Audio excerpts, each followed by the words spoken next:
Magandang umaga mga kabalen. At for today's video nga ay may pupuntahan ako sa bukid. Ayun nga, kakagising ko lang. Nakita ko medyo maganda yung panahon. Kaya naisip ko makakaalis ako ngayon. Pupunta nga pala ako dyan sa bukid mga kabalen. Dito ngayon nag-toothbrush muna ako para naman hindi tayo bad breath. Kaya kayo mga kabalen, paggising natin mag-toothbrush tayo para dagdag pogi points, okay?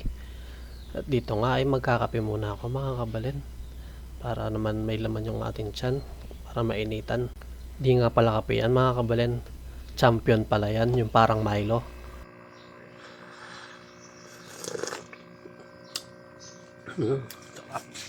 Umiinom nga ako ng champion dyan mga kabalen. Pinagmamasdan ko yung mga alaga akong isda kasi nare-refresh talaga ako pag pinagmamasdan ko sila.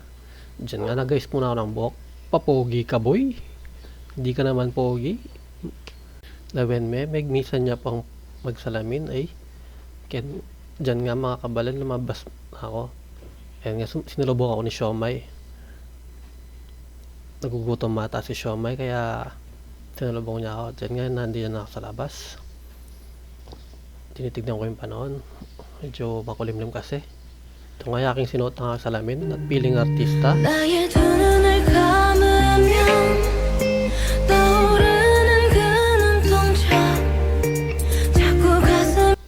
Nanong balo mo boy?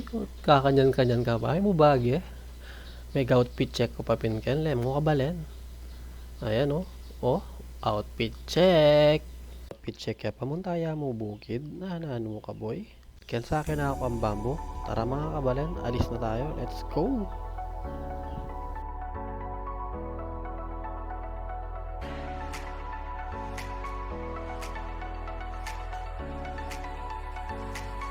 Medyo malayo na ang konti yung pupuntahan ko mga kabalen, kaya nagmotor ako kasi hindi kayang lakarin.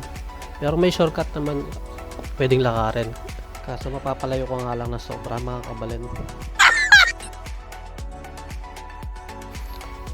Dito ngayon nakasalubong ko si Bapa. Shoutout sa'yo Bapa.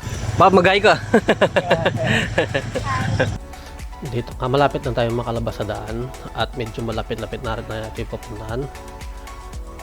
Ayan, nandyan na ako sa kanto nila, kaya malapit na tayo mga kabalen. Ayan, mga kabalen, finally nandito na tayo. At yan pa pala mga kasama ko mamaya, si RJ.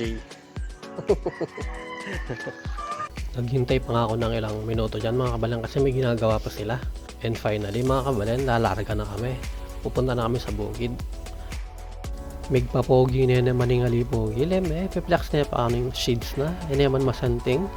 Nananong ko kanyang boy. Yung pupuntahan pala natin bukid mga kabalen is taniman ng mga talong. Kaya tayo pupunta doon para naman may idea tayo pag magtatanim tayo ng mga talong, diba? Experience na rin. Diyan nga bako-bako yung dinaan namin. Nakaklog ako dyan mga kabalen. Ang sakit nga sa pet at ang sakit sa likod. Medyo malapit na kami pala sa pupuntaan mga kabalen. Ayan, andyan na yung bukid, kitang kita nyo naman, green na green, walang halong kulay, puro green. Finally nandito na kami mga kabalen. Tara!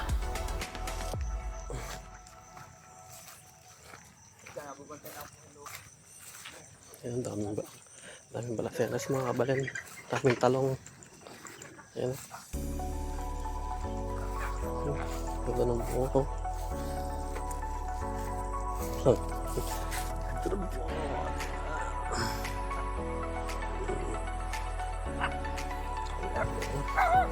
Napakaganda ang pagmasdan ng mga tanim na talong mga kabalen.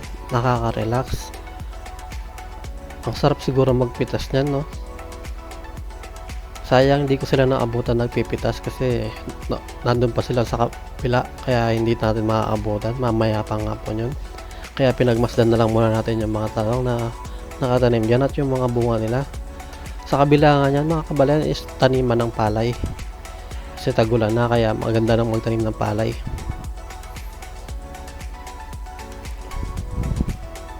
At dyan muna mga kabalen ang ating video for today. Salamat!